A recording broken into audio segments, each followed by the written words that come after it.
In this video, you'll learn how to add a CNAME record in GoDaddy. We'll go through it step by step so you know exactly where to click and what to type, even if you've never edited DNS settings before. First, you'll need to sign in to your GoDaddy account and open your domain portfolio. This is the section where all of your domains are listed in one place. Once you're logged in, look for something like domains or my domains, and then select the domain you want to work with. Make sure you're choosing the correct domain, especially if you manage multiple sites, because DNS changes affect where your domain points on the internet. Now, from your domain list, find the domain you want to edit and look for a DNS button next to it. Go ahead and click that DNS button. This will take you to the DNS management page for that specific domain. Here you'll see a list of existing DNS records like A records, CNAME records, MX records, and possibly others.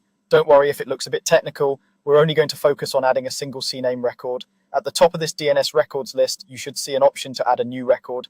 Click on Add New Record. This opens a small form where you can choose the type of record and fill in the details. In the type dropdown, select CNAME. A CNAME record basically tells the internet that one name, often a subdomain, is an alias for another domain name. This is commonly used for things like pointing www or a custom subdomain to another service, such as a website hosted on another platform.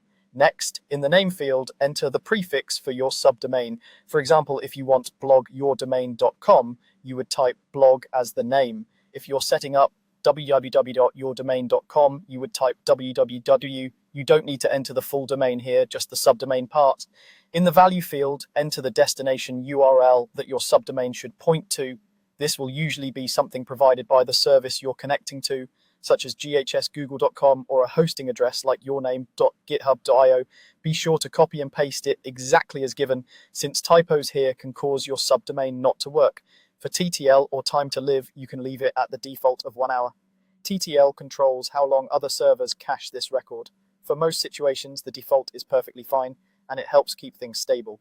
Once you've entered the type, name, value, and confirmed the TTL, click Save. Your new CNAME record will now appear in the DNS list.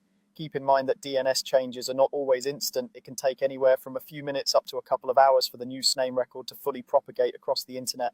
That's it. You've successfully added a CNAME record in GoDaddy.